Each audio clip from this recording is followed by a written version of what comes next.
O que podemos refletir quando ocorre numa família vários suicídios, abrangendo até as gerações futuras?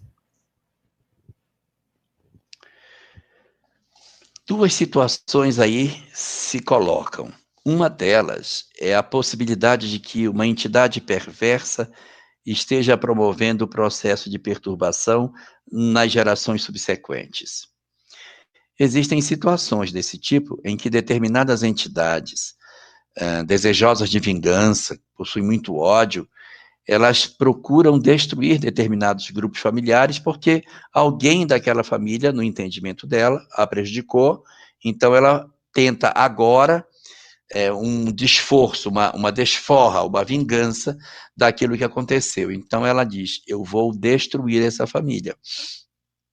Então ela se aproxima, desestrutura o lar e induz processos de suicídio para o primeiro, para o segundo, para o terceiro, e vai promovendo processos de perturbações sucessivas, que ele consegue a partir do afastamento dessas pessoas das fontes de consolo que elas possam ter. Então, você empurra o primeiro para o suicídio, desequilibra a família. Todos os que ficam por conta do suicídio ocorrido são chamados de sobreviventes. Eles são todos sequelados pela história de um suicídio. Então, você precisa ter uma atenção muito grande com os sobreviventes, porque eles estão muito próximos de uma história de alguém que se suicidou. E a chance de que isso aconteça aumenta porque se esfacela dentro do indivíduo uma série de recursos psicológicos que nós temos para resistir a um processo de dor. Então, quando ocorre um suicídio, a família inteira se fragiliza. E aí você precisa dar um suporte psicológico, um suporte espiritual, tem que ter um suporte para que isso aconteça. Só que essas entidades perversas, o que fazem?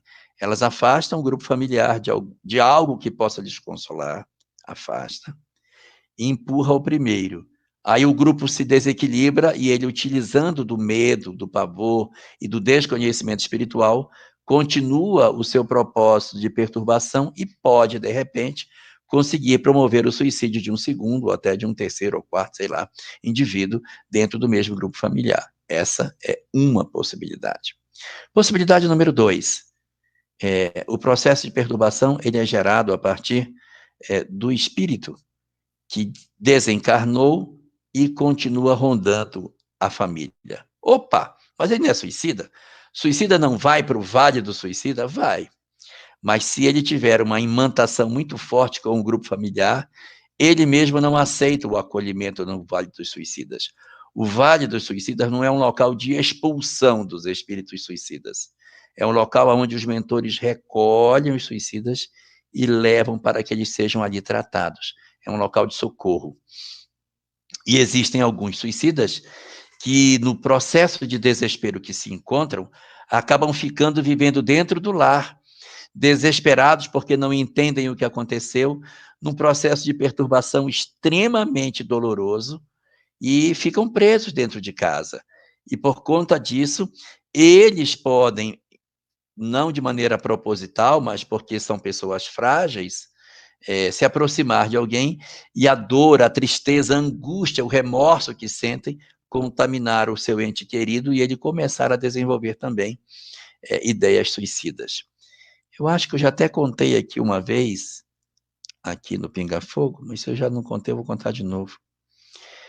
Há muitos anos atrás, 1993, vai fazer aí já quase 30 anos, nós fazíamos um trabalho de unificação no estado de Rondônia, viajávamos pelas cidades, e nós visitamos uma família no determinado local, uma cidade. O pai havia se suicidado de maneira brutal, brincando com um revólver com roleta russa, no pátio de casa, brincando, atirou, se suicidou. Então ele não tinha nenhum conflito, ele não tinha nenhuma dor, ele não tinha nada. Então, o remorso desse espírito por conta do que ele havia praticado não deixou com que ele conseguisse ter um atendimento bom. E ele acabou ficando dentro de casa. E aí nós fomos visitar essa cidade. Quando nós chegamos lá, o pessoal do centro nos procurou e disse, olha, a gente precisa conversar com você. O que foi? Nós temos uma família que aconteceu isso assim, assim, e agora o filho dele de 7 aninhos está tendo convulsão atrás de convulsão. Já levaram no médico, fizeram eletroencefalograma, o menino não tem nada de epilepsia, mas ele fica com convulsões. E isso passou a acontecer depois do suicídio do pai. Mas vamos visitar a família.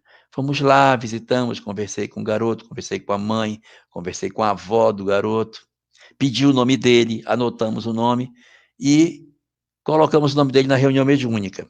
Então, quando você coloca numa reunião mediúnica isso, e o pessoal vibra pelo nome, as entidades vinculadas vêm. O pai veio. Você acha que o pai queria perturbar o filho? Nunca. E aí, ao ser atraído para a reunião mediúnica, ele foi esclarecido, foi orientado e seguiu. Passou mais ou menos um mês, a gente teve que voltar na mesma cidade. Nós estávamos lá quando a avó do menino entrou pela sala e ela queria se ajoelhar na frente da gente, porque ela disse que a gente tinha curado o filho. Eu disse, não, ninguém curou o seu filho. Não se preocupe com isso. Mas eu não queria dizer para ela, era o seu neto, no caso, né? Curou meu neto. Eu não queria dizer para ela, não, era o seu filho que estava assim. Disse, não se preocupe, isso aí é assim mesmo e tal. Aí juntei, eu não deixei que ela fizesse. Botei ela sentada do meu lado e ficamos conversando. Mas esses fenômenos, eles acontecem, ou seja, você tem a perturbação de alguém que se suicidou, pode realmente provocar uma série de conflitos no lar. E isso é uma situação quando essa entidade não é recolhida para os locais onde ela possa ser tratada. No caso desse, quando ele saiu para ser tratado, a criança parou de ter convulsão, não teve mais, e nunca mais apresentou esse tipo de problema.